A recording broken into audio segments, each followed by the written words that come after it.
Hi, everybody. Welcome to this exciting book launch of a fabulous book called Worldbreaker by the even more fabulous Becca Lee Gardner. Hi, Becca. Hey. How are you? Good. It's book birthday day. That's so exciting. Yes. And we got some folks already in the chat. Hi, folks in the chat. Can you pull them up, Becca? Can you see it Yeah. in the comments? Perfect. We got Shane. We got Charlie. We got Todd, aka the Hot Cheese. AKA. Um, And we have the incredible Katie Crast, which is very exciting. Hi, cool kids. So excited that you're here. So, we are going to just spend the next however long we want to talking about how awesome Becca is and what this fabulous book is. She doesn't want us to talk about how fabulous she is, but that's what we're going to do. It's a trap. It's a trap. It was a trap the whole time. We're just going to like pepper you with comments and compliments the whole time. Um, But yeah, let's talk about Worldbreaker because this is your first solo novel, yes? Yeah. It's my first full length novel and epic fantasy debut. So, yeah. Excellent. Yeah. I started in with short stories, so I've just been baby stepping my way up to a novel. So, yay, we made it. Here we are. It's all done now. Everything's easy. Yeah. You've Well, no. solved it. No, everything's No, not no. easy. Not easy. Shucks. All Yes. right. Well, tell people how. Well, let's start at the very beginning. These baby steps. How did you get into writing? Why writing? Oh, geesh. I like my first memory of writing was I was like probably 5 or 6, and I just watched Dragonheart, which was my like just took my soul. I loved that movie, and I was laying on my big sister's bed and just like jabbering, like I probably talked like 100 miles an hour, just talking about all the dragons and stuff, and she's like, you could write a story, and I was like, yeah, and so I was dictating the story to my sister, and I remember like the blue DOS screen, like that's how old I am. And then like the glow of the blue DOS screen. And she was like, hey, you might want to put like, dialogue in here. Like she was kind of coaching me, and I was just like dictating the story. Yeah. Yeah. So that was my first like memory of writing. And I went back to it. I wrote some fan fiction in Star Wars in like my junior high school years. And always wanted, my heart was always in sci-fi and fantasy. And then, came back to it some years ago. So Yeah. yeah. You were, so I, guys, was so lucky to meet Becca at her first Superstars and my first Superstars. They were the same. And I think I cornered her at I forced you to like listen to an alligator story. I don't know, but like we were like in the corner. I begged for that story. We were like in the corner of the cocktail hour. And Yeah. I was like, man, this chick is so cool. Like you were so cool. And Oh. now, like a year and a half later, you have a whole novel. So tell us about Worldbreaker. Where did that come from? Yeah, so it started at that Superstars, and I was terrified to go. I went on scholarship, and my friend Doug Wagner will attest to the fact that I almost backed out of that scholarship like 3 times because I was so like, I don't know if I can leave my family and like commit to this, and like I've never done anything like that before. But I went, and I decided that if I was going to go, I was going to go all in. So I was just like Yeah. meeting all the people, and I ran into Rob Howell at Jack Quinn's. And I think that's when I met you too, because I think he was like, "Well, we're talking about shared universes, and Marisa's the bomb," and he like made you come over and meet me, which is great of him. Pretty So, highlight. Yeah. and I'm pretty sure it was so loud that I'm pretty sure all he heard was that I wrote fantasy, and then he was like, "I've got a proposition for you." That sounds very rough. you know, Yeah. Cheers. and so I went, like I had a pitch with him, we talked, and I thought I was pitching something entirely different. And he's like, "No, I want you to come join Eldros Legacy," and I was like, "Oh, awesome!" And in between, like Jack Quinn's and the pitch with Rob, I'd seen Kaiven the Unkillable on the table because I sort of hid in the bookstore, Fair, like yeah. Jim Sam's and everyone. So I was like eyeing Kaiven the Unkillable. I was like, "Oh my gosh, that's such a cool cover!" And I was reading the copy. And I was like, "Really, like, I think this is the book I'm going to take home." And then I found out it was Eldros, and I was like, "Yeah, I'm definitely going to take that book home." So then I bought it and read it and loved it. Like it was the kind of fantasy that I've always wanted. Yes. It's like all of the magic world building that I loved, with like none of the boring bits, and I Right. was obsessed. So but at that point, I thought I was supposed to be on Rob's continent because he kind of recruited me. So I was like, Sweet. okay, that's fine. And so I started working on. I knew from the get go I wanted a brother and sister that could control shadow and light. Like that was really exciting to me, because I always sort of like thought that like the Luke and Leia twin thing wasn't really fully realized. Fair. So Yeah.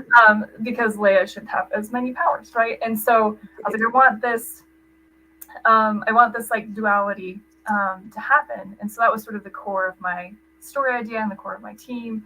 And then as it started to develop, like had one conversation with Todd over book covers, and then he was like, "Are you sure you're on the right continent?" And I was like, "I am not sure." Right. As a matter of fact, I am not sure. And so Rob was gracious and let me hop continents over to Noxanon. And then I started developing the team some more. So pulling from continents that were not Usara, because, you know, Todd sort of had Usara well in hand. And so my team comes from like Improvar and Demijos, and, you know, I've got a Sand Runner who just turned pirate. So I've just pulled from all over the continent to make this sort of unlikely team. So, and then it just like, it took off. I wrote the first draft and then put it aside for a little bit, and then rewrote the end and then put it aside, and then worked with Todd, and Todd was like, "Hey, like this beginning is good. Like, I think you should do this little experiment. Let's just like try to rewrite, like just from scratch, rewrite the first chapter." And I did, and I loved it. Yeah. And he loved it, and I was like, okay. And then he thought that I was just gonna like marry up that first chapter with everything else, and then I just rewrote the whole thing. Okay. Fair, because you had a whole feel for it at that point. So I was like, oh, this is like, I really like this new feel. Let's try this. And so it was a whole process. It was a whole process, and there were lots of times where I wanted to give up, honestly, lots of times. But it was so worth it. Like, the story was so worth it. So hung on, and here it is. So, and here it is. It's a real book. Yeah, it's a real book. It's out in the world. And this cover is gorgeous. Yes. Yeah. I had the chance to work with Rashid Alaproka, who is one of my favorite people on this planet, but also one of the most talented people I've ever met. Like, just amazing. And I swear we only went through like 2 talks, and he did this. Like that, the Worldbreaker monster that's behind Kisara on that cover, that was his first draft of it. And he kept making new drafts. And I was like, no, it's perfect. That one. And then as I rewrote the book, I sort of like melded the Worldbreaker to look more like his illustration, because it was so good. So oh, cool. That's super fun. Yeah. Oh, I love that. And so this character on the cover, is this Kisara? Yes, that's Kisara, and she is supposed to be able to control the dark. She's a mage that's supposed to be able to do that. But she's struggled with the power ever since she was young. So especially when she's near Noctims, it kind of goes wild. But like, yeah, that's her shtick. So she's leaned on other skills because she's not quite a fully functioning mage, you know? So. I mean, fair. She's got big growth. Yeah. There's a really cool tagline that you came up with. What was that cool tagline about Kisara? Yeah, like, I don't know. It's pretty cool. It was something like the dark has always been coming for Kisara. Or something. Yeah, the dark haunts Kisara. Yeah, it made me. I already wanted to read the book, y'all, because I'm. Yeah, it was. But I think we pulled it from the first chapter, actually. That was sort of the idea. Nice. That the whole first chapter wrapped around. But yeah, like this thing that like if you have, I love the idea that your power, like she's not even embracing her power, but it is a burden on her, right? So and the idea like that shadows would like peel off like the ship and come and like slither over to her boots and wrap around her leg, and that she can't stop it, right? And so in the first chapter, I won't spoil anything, but in the first chapter, she's like missing the fact that her brother could like his abilities to like snap his fingers or clap his hands and like do like a burst of light, right? He's like a talent level mage. He's not like Slater at all, just like small parlor trick, but it's enough to like sort of push those shadows away from Kisara most of the time. But he's lying on the deck dying, so she can't rely on him anymore. So it's a cool. I love this dynamic between these two like brothers and sisters, and that she has to sort of like figure out her own stuff. Oh my gosh. And y'all are going to get to hear, if you haven't already started reading it, it is on my Kindle. I cannot wait. We're going to get to hear at least the first paragraph. We'll see how much Becca wants to reveal to us today. Yeah, Marisa's convinced me to read at least the first paragraph. So I am not Todd Fonestock. He's a very good reader. Oh, he is. He's the hot cheese. But also, Becca, why don't we turn to the effusive compliments that have been populating the chat while I've been talking. I feel like I should not blush any more than I already am. It's too late. Yeah, this is what's going to happen. Every time you undercut your awesomeness, I'm just going to flood you with these comments. So y'all keep this going. So we have, for starters, obviously, she is the pun master, to which Katie Cross fully agrees. It's very important. Also, I loved this from Todd, that Becca talked with Rob for like 30 seconds, and he's like, yep, this is it, done. I'm convinced, I'm on board. She's a powerhouse. Let's go. Maybe. Rob's not here to confirm nor deny that, so that's nice. I mean, I'm going to take this quote. This sounds like a Rob quote to me, that we have to get her on the team. I am on board. Stacey also acknowledges, like, how can you not recognize Becca's talent immediately? And Katie Cross's boss. Katie Cross. Freaking rock stars recognizing rock stars over here, y'all. It is very important. And then there was a fight over you also in the comments. I think it's important. So y'all, Becca is not only a phenomenal author, she also is wrangling the hot cheese himself, and is working as the assistant for Todd Fonestock, as many really incredible authors have started. Like, I think one of Neil Gaiman's assistants is a badass. Maybe two of them are like badass authors. So Becca's just, I mean, working with Todd is like my favorite thing. I'm honest to goodness, like working at a booth with him at a con, so fun. Like, we laugh the whole time. It's so fun. Well, it's good because he would collapse without you. So yeah, well, that might also be true, but it's mutual. Like, is that you undercutting yourself again, Becca? Because there's more compliments. No, of course not. Okay, just making sure. No, it's that you guys paid you to use this tactic. It's very effective. It seems like he gave you better information. He didn't, but Todd, my PayPal is open, so Right? Kidding. That's amazing. That's so funny. Okay, here's a really good question. So Robert, hi Robert, thanks for joining us. So just picked up all of Eldros, which, man, you've got some incredible reading ahead. Yes. So started reading book 1. He's got your book ordered. Again, congrats, Robert. It's very good. So when should he read it? Yeah, so my book, if you're doing it in the chronology, it happens after Laurel of the Dark. But like Laurel of the Dark, and Ren the Traveler sort of occur at the same time, right? So I would say read, books 1, 2, and 3, Kaiven, Laurel, Ren, and then dive into Worldbreaker.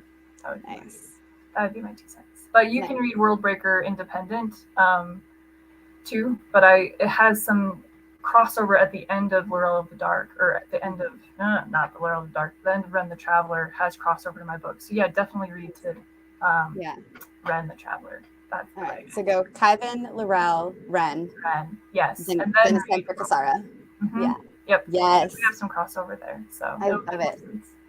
Also, because I was holding up on the compliments, I hadn't scrolled all the way down. So Stacey, thank you. Yeah. Got us this badass one. Dark Hungers for Kasara. See, it was so good I forgot about it.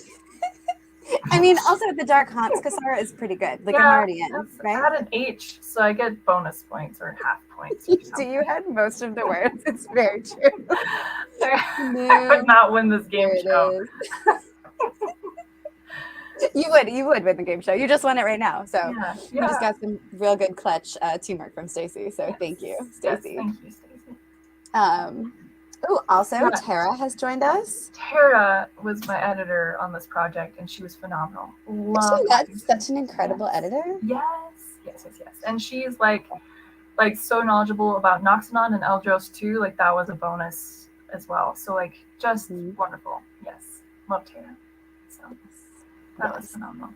Oh my Yeah, goodness. then my favorite part of this whole project is just working with so many incredible people, like from like Todd as like the continent sort of creator, and like his storyline with Kyvan is so inspiring for me. So that it's just like dream come true. Like I grew up reading Star Wars books, right? And my dream as a writer was always to work in a shared world that I loved, and I thought it would be Star Wars, and then I sort of didn't want to write in Star Wars as much anymore, and then like Kyvan came, and I was like, wow, this like it's literally a dream come true to write in a world that I love so much with characters I love so much. That like I can stand behind a table and pitch Eldros Legacy for hours and hours and just be overwhelmed with enthusiasm. So like to work with Todd and like his creative powerhouse and everything that he does is amazing. And then to work with like Rashid on the cover and Tara and like everyone else in Eldros Legacy as we had these meetings and like swapped, you know, creative ideas. It's been so great. So great. So that's awesome.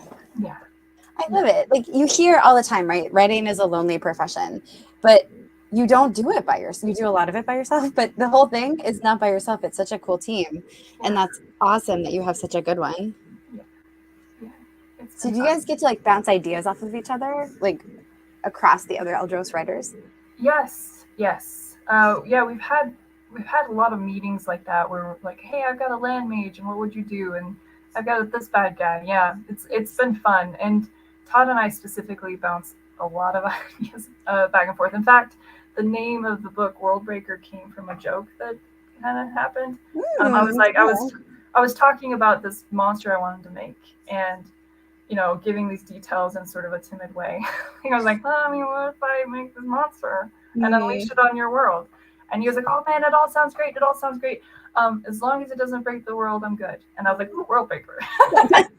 So then I named it Worldbreaker because I thought it was funny. I mean, that's perfect. Yeah. Yeah. The guy won't break the world, maybe. Like, and so I just, you know, wanted to make him sweat it out. So. See how the book. So you have to read it to the end and find out if the world survives. See if I break Noxamon. Just have to come and see. And we do. Yeah. So non-punishment compliments. But Katie's be specific. I do. I have to let you know this is just supportive compliments.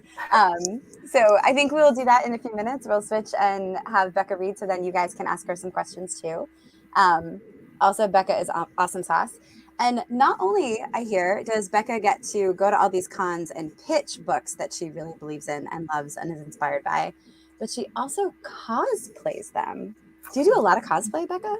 I only started this fall, like FanX this year. But it was largely due to some friends we met at San Diego Comic-Con who were like, oh my gosh, we should cosplay Todd's characters. And I was like, well, a couple of them are blonde. And so I'm going to try that first. Done and done. So yeah, I've cosplayed as Vance from his Threadweaver series. I've got 2 cosplays for her. And then I have 1 cosplay for Laurel from That's really cool. Yeah, it's fun. It's fun. The elven ears are like, my sister's a makeup artist, so I got some like, you know, industry professional elven ears that hurt like a mother to get off. Fair, yeah. The downside of cosplay. Yeah, but it's all fun. It's a lot of fun. No, that's awesome. I think this was when I was saying that Katie and Todd were going to fight over you. And I mean, we all know Katie would win. She's like Olympic powerlifter. So she's an Olympic powerlifter. Yeah. Like Todd, we know you can hike and that's cool. But I feel like Katie's going to get you.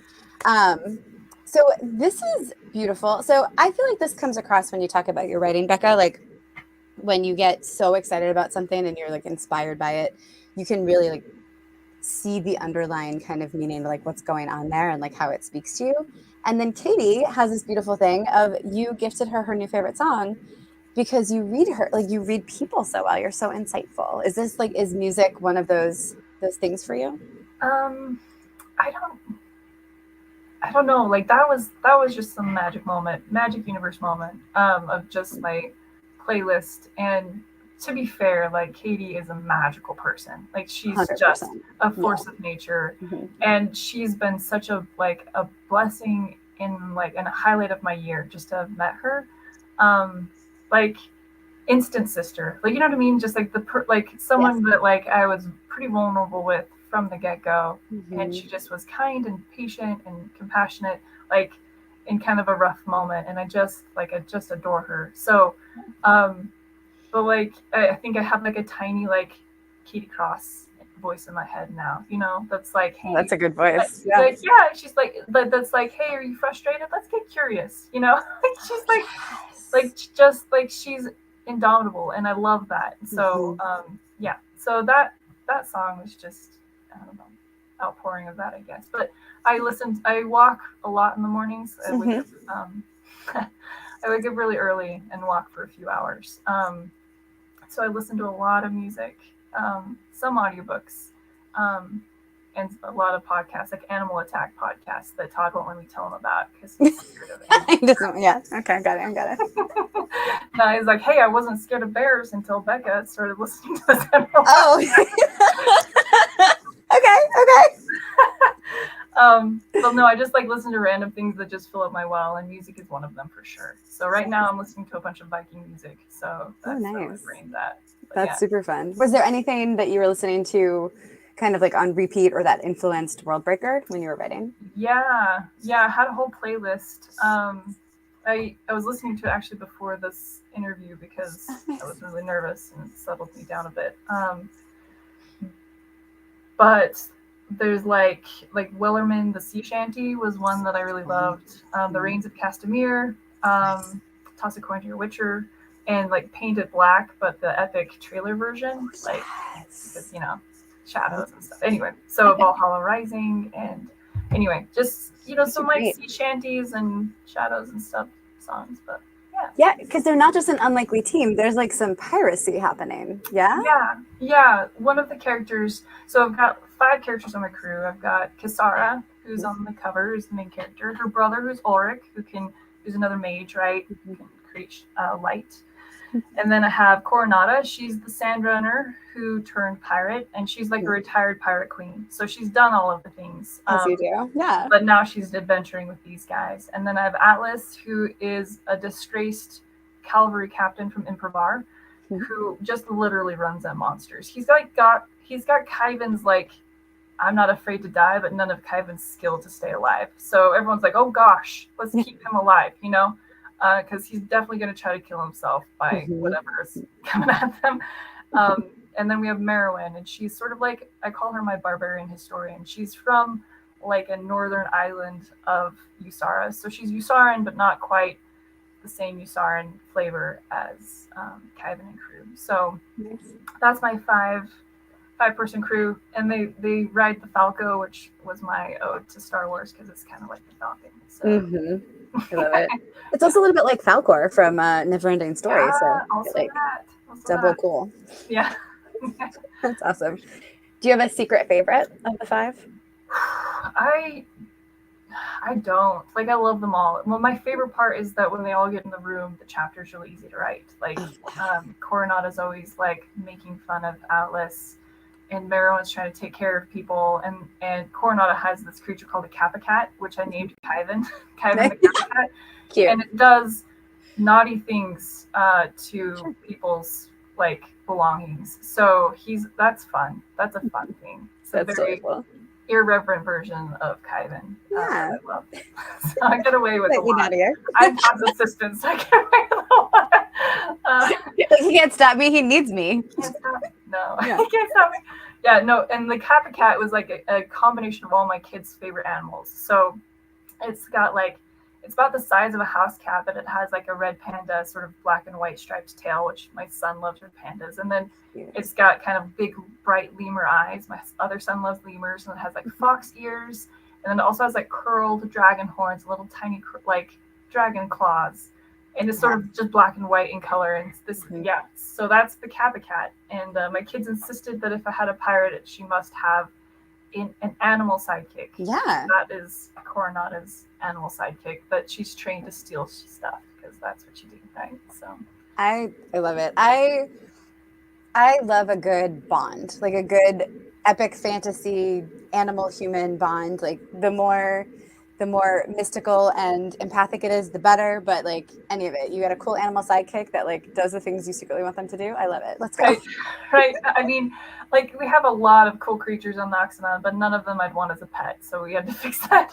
That's fair. You have at least one fun pet. Yeah. I like it. The evil things can't take it all out. I mean, there's gonna be good stuff. Yeah, but don't worry. I've got so many monsters in this book. So many monsters, but we had to put in one cute one, you know. Mm-hmm. I love it. So in the chat, while we were chatting, we missed an entire Monty Python thing of Mostly Dead and I Got Better and all the things. And there was also a tale of you going like Mach 4 down some stairs, apparently. Oh, yeah. Todd brought that up, huh? Because he's a sore loser. Yeah. Oh, was it a race? Yeah, it was a race. Yeah, we were. Clear. We were at Denver Fan Expo, and we were actually with Katie Cross and my friend Doug, and we were on our way to dinner, and he beat me on a race up the stairs earlier that day, but I was carrying a bag, and he didn't say go. Yeah. So there was some cheating. Yeah, a little shenanigans. I felt like that was bending the rules a little, right? And so on our way down, I just had this impulse. I was like, I'm going to beat him, and I'm not going to say go because he didn't say go. He didn't say go. So yeah, it's only fair. I was just like running, and just like, and he starts. He is super fast, stupid fast, and so he starts gaining on me, but I'm like not going to give Absolutely in. Not. And there's like not much room between like the banister and these two people, innocent people, walking down the stairs. And I leap and shoot the gap, right? And I like land in between them and the banister, and like rightly so. Yeah. And the guy of the two innocent people was like, according to Todd, if Todd told the story, he was murderous, and he might have to defend me. And yeah, because I can't catch you, so he's gonna have to. I think he was just surprised and a little bit proud. You know, didn't know why, but he felt proud that I beat this stranger. But there was an airborne blonde coming down the stairs. Yeah, that's pretty great. Just like an in-flight Valkyrie, right? That's all. Right. All it was. Yes. And I won. And Todd was like, "Yeah, but you scared people," and I was like, "I felt like that's bonus points." That's 100% extra credit. There's no fight. And anyway, so that's the story of the stairs. And Katie was witness to this. Just a giant 10-year-old, because I was so proud. That's so proud of that.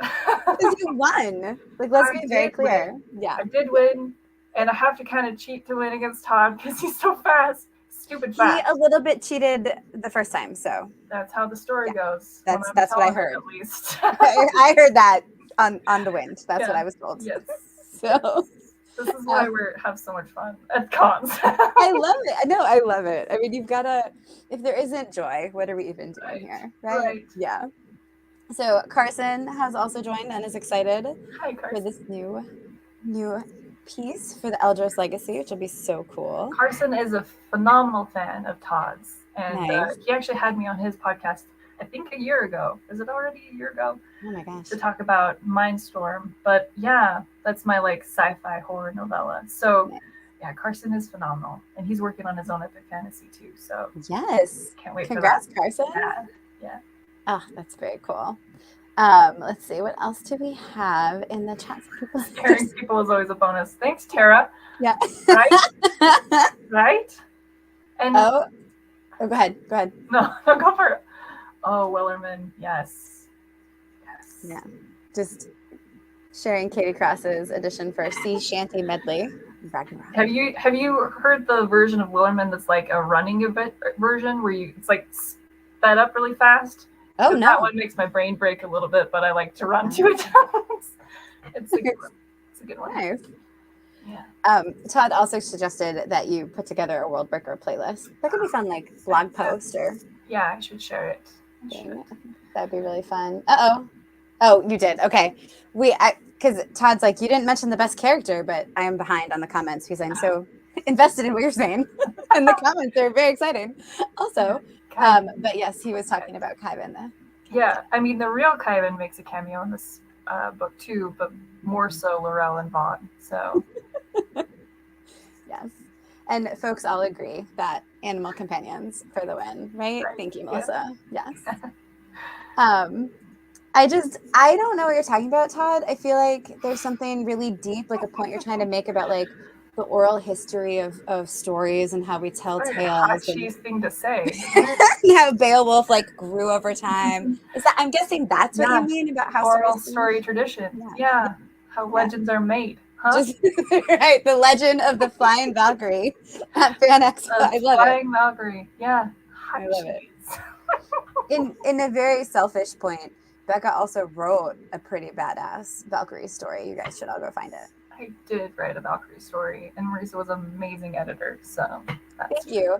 You left out a word though. I don't like it. You left out a badass Valkyrie story that you wrote. oh, Yes, badass Valkyrie. If you I wrote if a I badass. say badass, does that mean I don't have to read any more compliments? Or For now, for a few minutes, yeah, because I'm gonna let you for, read, so you'll for be a safe. few minutes, yeah.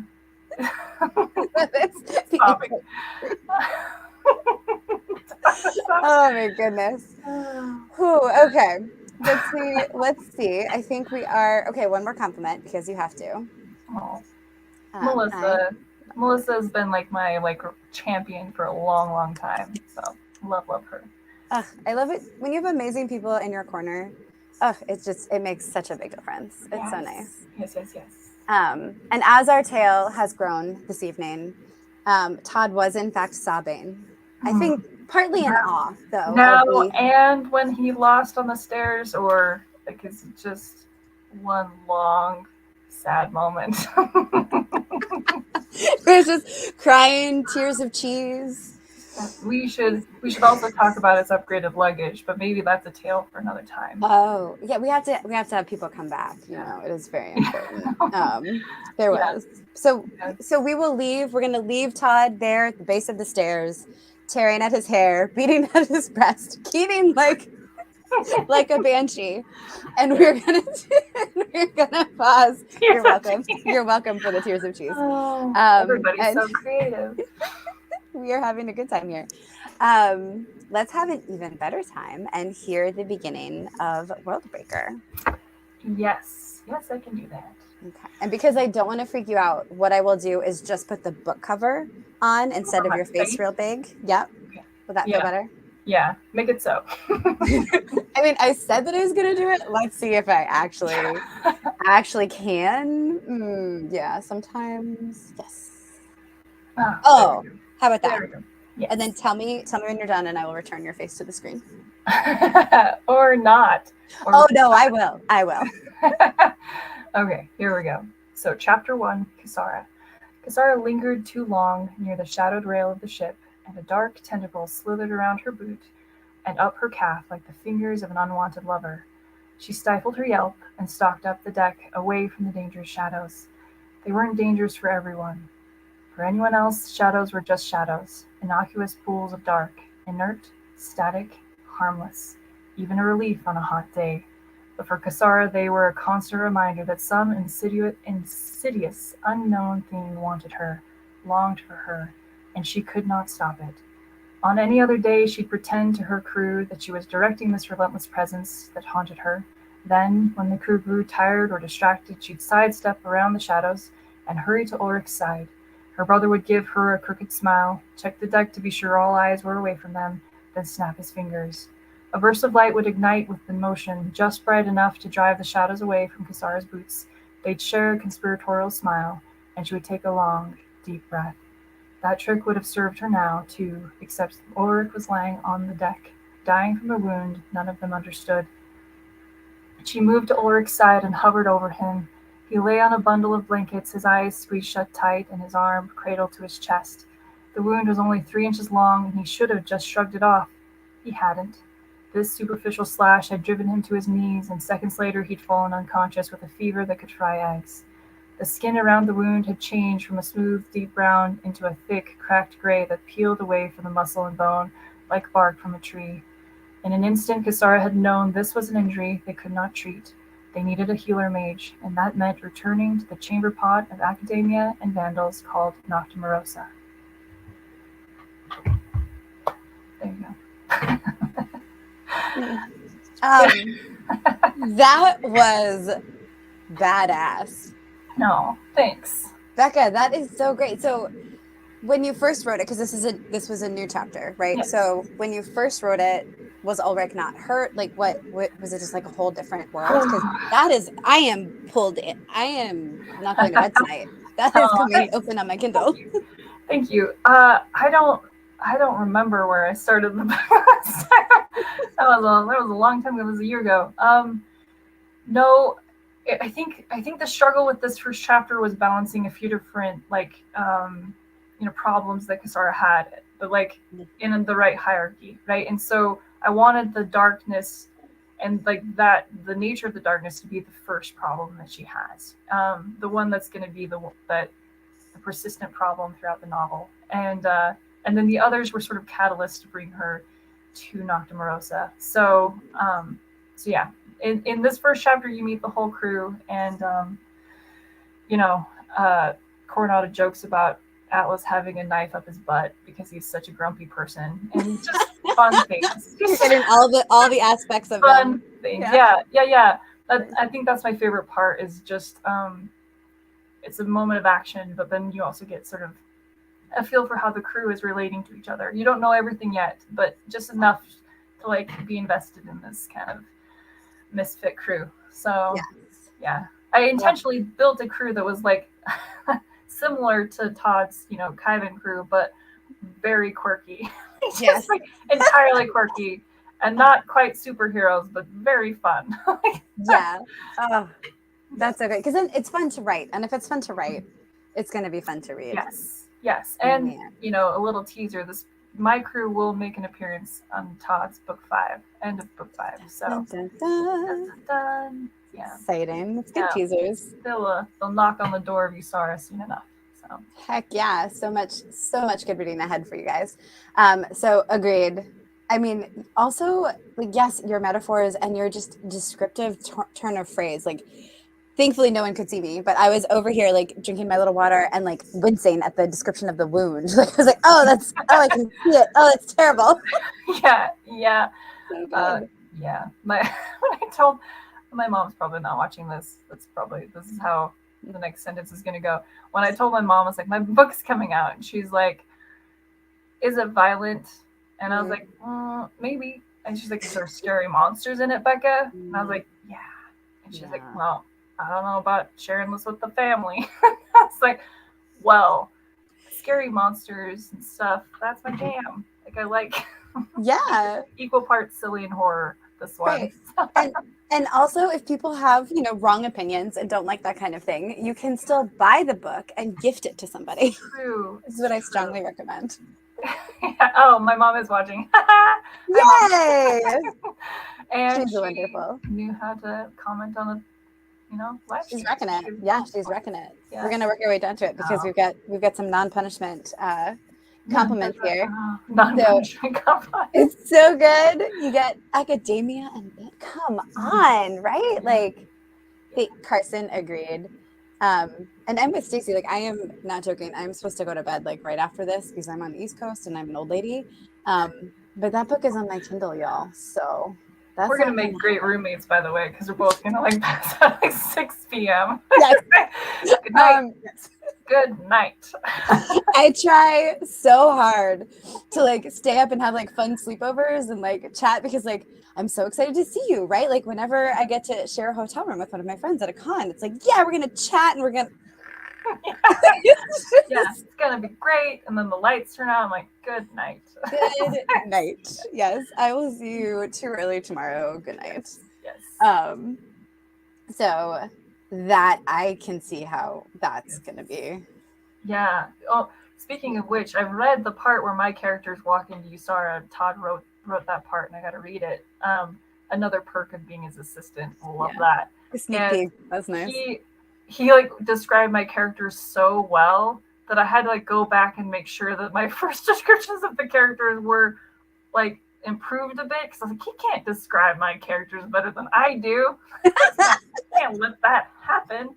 It's so good. He captured them so well. So. That's awesome. But like, one, that is absolutely a testament to Todd. We know that he is skillful and a great writer. 2, that is such a testament to you to have such clear characters, right? Because I think it can be really easy if you've got 5 characters that the story is built around. It can be really easy for some stories where you're just like, you're not sure which one's talking, or they just kind of blend together, or like two of them have like a really great storyline and the other three are just kind of like set dressing. So good for you. Yeah. Like that's freaking amazing. Like that means they're so good that somebody else can read them and like do honor to them. Thanks. Yeah, it's funny because sometimes when we're talking, Todd and I, like, he'll be reading my book and be like, oh my gosh, you're so much like Atlas, or oh my gosh, like you're so much like. I'm like, little parts of me are definitely in each of the characters, which is fun. Just access that and and go. It's like I'm arguing with myself when I write their dialogue scenes. I love it. It's good. Just you're processing things. It's fine. Just a few things. Yeah. And this is Becca's mom. Hi, Becca's mom. Thanks for joining. And sorry, I write violent stuff, Mom. Sorry, not sorry. It's just little monsters. It's just silly horror. Yeah, and I love this. And yes, she will read it. So, Darlinda, you are ahead. My mom is one of those who will buy it to support me, but then like give it to other people. She's like, "Thanks, my dad wrote a book. Here you go." Yeah. Thanks, Mom. That's amazing. She buys it and she's just like, I'm gonna gift this immediately. Yeah, I'm gonna give this to somebody. I'm sure it's a great story. They're gonna really love it. So, agreed. Becca's mom, you are a rock star. Yes. Thank you for being here. So, yes, I agree. Another fabulous editor is up in our grill. Yes, I think this is Mrs. I've worked Mrs. with Leslie. She's great. Yeah. She edited my Min the Mighty kids book, and hopefully she'll do the rest of them. Yeah. Nice. I'm gonna work on that soon. Oh, I love it. I love it.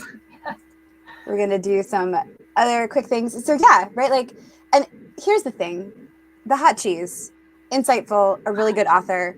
Also not really like a fake compliment guy, right? Like will totally tell you like this character isn't working, or yeah, maybe you can punch this up a little bit. Like he's not going to lie. And so for him as a really talented author, like no joke, he's very, very, very good writer. For him to say like these characters are crystal clear and it's so easy because they were brought to life, like that's huge. That's exciting. Yeah, that was one of the benefits of the rewrite, honestly, was to just like everyone was alive, you know? And so it's just like that part was really easy. That part nice. Is the writing 100,000 word book when you're used to writing 5,000 words. That was the trick. Yeah. I followed your method of rewriting the entire book. So yeah, it's fine. We're just going to write each novel twice and it's going to work. Yeah. I hope that's not my forever process, to be honest, for my long-term sanity. I hope that's not my forever process. No. But I mean, I learned so much writing this book and rewriting it that I'm just really grateful for it. And honestly, like, the points where I was like, you know what, maybe I should just move on. Like maybe this isn't my best, time best spent. I couldn't leave these characters. Like this story needed to be told for me. So and for me it was like, you know, like Todd's talking about like Kasara as like the hero inside leveling up every day. Like this, while I was writing this book, my husband was struggling with some pretty severe depression. And like there was a lot of like personal evolution happening, and he was leveling up and facing his demons. And I felt like it was like just a story that like was part of me, you know, it was part of me and it needed to be told. So I couldn't abandon it, had to be said. So yes. I love that. Oh, I love that so much. And you know, again, I cannot say enough. So there are a bunch of authors in the chat, so they know this. But folks who love good stories and are here as readers and maybe also writers, when an author feels that story like really hard and knows those characters really well, you are in for such a good time. Like it is going to be such it's going to be compelling because it mattered to the author. So, y'all, we have so much fun ahead of us. I'm so excited. So do you agree with these other, are these the channeling of these characters? Is Todd's yeah. The Alice definitely was like the fearless, foolish side of me for sure. For sure. Very paladin. Got it. Okay. Yeah. Ulrich is the smartass punster, the carefree one for sure.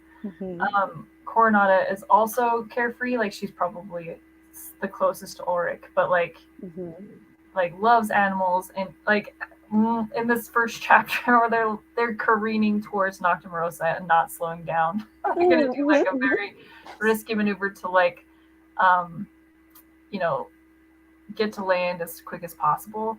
And Cornell's like laughing, just like straight up laughing at the fact that they're probably going to crash and die any second. What a delight. I love that.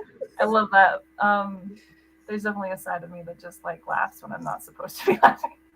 So, fair. Yeah.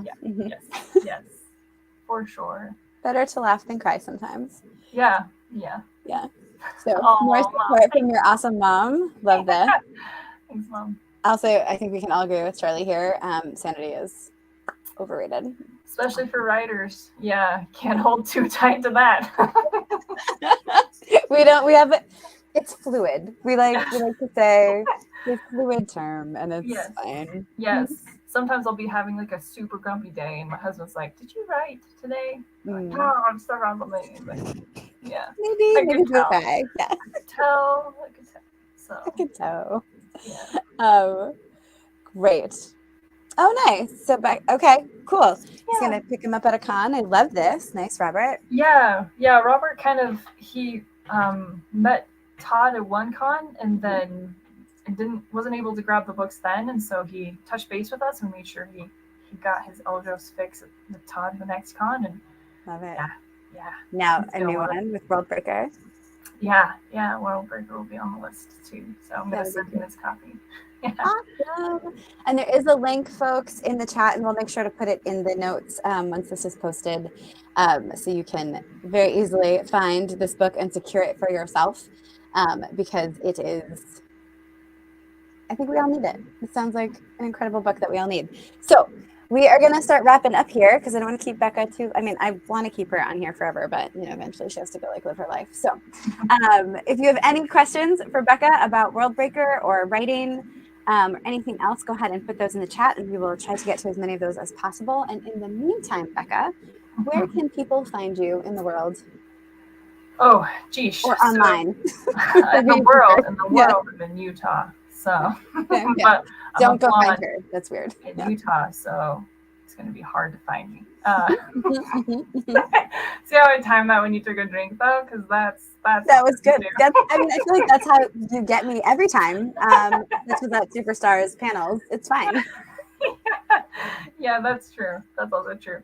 No, Becca Lee G is my handle everywhere. So Instagram, Facebook, got a Facebook author page, and my friend the regular profile page, and that's my website too. Is BeccaLeeG.com. So that's where you can find me, or at a lot of the cons with Todd.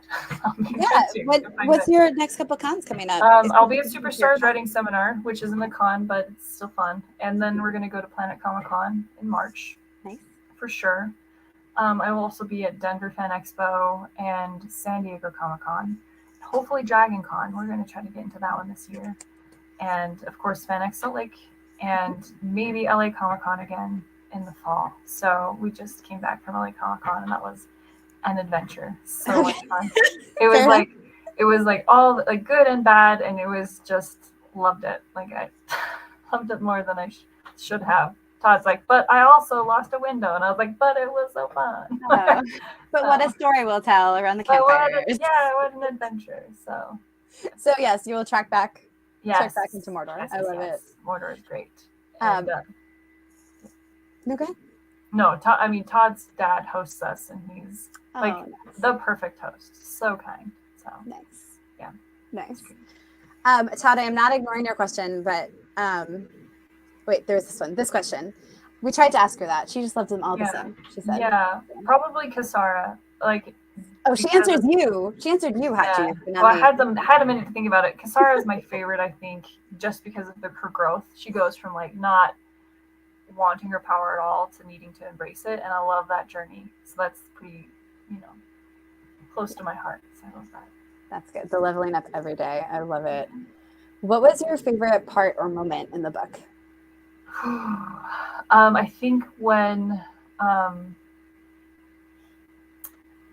there's a moment where I get to write Todd's characters towards the end, and I can't say why they're coming into the book, but I loved rereading Vaughn's dialogue so that I could try to get his voice a little bit, and rereading some Laurel parts so that I could kind of get the way she moves and interacts with people. So that was one of my favorite parts to write. It's a literally dream come true, right? Like I feel like I'm writing Han Solo and Leia, Oh, that's so so fun. it's great.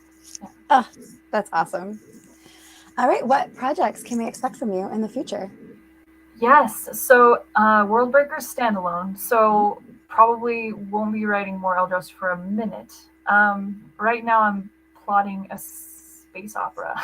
like, Ooh, yeah, yes. okay, because I had, you make plans and then the muse just laughs at you Sure. because a week or so ago I was just minding my own business, like just getting ready for Worldbreaker launch, and I had this avalanche of a novel idea that won't leave me alone. So I was like, okay, I guess you're next. Like, I guess it's the, like, you just have to roll with it. So that's what I'm going to work on, is a pretty epic space adventure with a lot of mythology in it. So. Ooh, nice. That's what I was going to ask. Like, when it kind of cascaded into your brain like that, was it character first, the world, the plot, the issue? Like, what came first? Yeah, all of it. Like, Oh, wow. I've never had a story idea come so fully formed and then just crack me in the head. So that's amazing. yeah, I'm really, really excited. So it leans on my love of mythology and space opera, and just action adventure and sort of like down and out heroes. So all of those things are going to come together. So I'm excited. That is phenomenal. Yeah. Do we know what? Ghostbusters. Yeah. I have another. That was one of the ideas that was in queue, and it's gonna have to wait a minute. So, fair enough. The space opera wins. Yeah, it jumps to the front. Yeah. Okay, so we're gonna end on one more big compliment because it's my show, so I can do what I want. And it's basically, so when Becca wrote Todd's characters, so much like Becca got to check Todd when he wrote her characters, Todd was like, okay, well, I have to go make sure. Like, what if she did them wrong? Nope, nailed it. He didn't have to make any changes. That's beautiful. I love that. Oh, thanks. I think that speaks to your, again, insightfulness, and just like your ability to just reflect back the joy and awesomeness that you are seeing and picking up. And we know that this is not this is your first novel. Yeah, first full-length novel, but I've got a few others. I've got 2 kids' books that I wrote accidentally because I've got young kids at home. And as one does. Yeah, yeah. Min the Mighty is a bedtime story I told my kids during the pandemic, and it just turned into a book. Now it's a series because I listed several dragons that Min needs to save. And if I don't do it, the neighborhood kids are going to burn my lawn. So yeah, we can't have that. No. Yeah, they're really like it's a lot of pressure to destroy small children's imaginations if I don't finish the series. Yeah, so I got to do that, and then I've got another little kids book that's a chapter book, and then I said Mindstorm is a sci-fi horror novella, which is essentially if Han Solo and Lieutenant Ripley from Aliens had a daughter who grew up to fight demons. That's what Mindstorm's about. So again, monsters are sort of a thing. I do. Yeah. Little horror, little NBD. Yeah. I like monsters. I don't know what's happening in this corner here. Okay. So that is Jeremy Como. I'm gonna make you go away. We can see you, Jeremy. So I'm gonna need you to. I can see you. I can see you. So that's fine. Jeremy keeps us on track. He's the one who put the link in the notes. He makes sure that I stay on track, make sure that I don't go off the rails, because I can't always be trusted. But I am behaving myself because Becca is amazing. So here's the thing. Go buy the book. Link is in the chat. Link will be in the description. You're not going to be sorry. I think we all know from just that beginning that we heard, and also just Becca's fabulousness. So thank you. Support her. Go read her books. Keep an eye out for the space opera because you're going to want to hear more about that. And go see her at a con. Go buy all of her things, all of Todd's things. Support the hot cheese. Have a good time. It's going to be amazing. The hot cheese. So I'm Marisa Wolf. I'm not the hot cheese, unfortunately. But sometimes I channel the hot cheese. So you can find my things at marisawolf.net or marisawolf.com. And you can come hang out with Becca and I at Superstars if you want to be cool. True. That's true, where the cool kids are, for sure. Yeah. Thank you so much for having me, Marisa. This has been awesome. I was so Becca, nervous. No, literally any time. I just get to hang out with you. Yes. Yeah. Yes. It's good. All right. Well, we're going to let Becca go back to her life. You guys all have reading to go do, except for Todd, who's got to read this book already. Yeah. But my Kindle is calling me, so I got to go. So Thank you. Thank you. you're so welcome. Have a good night. Congrats on the book. Thank Bye, you. everybody. Bye. Bye. I'm going to end this.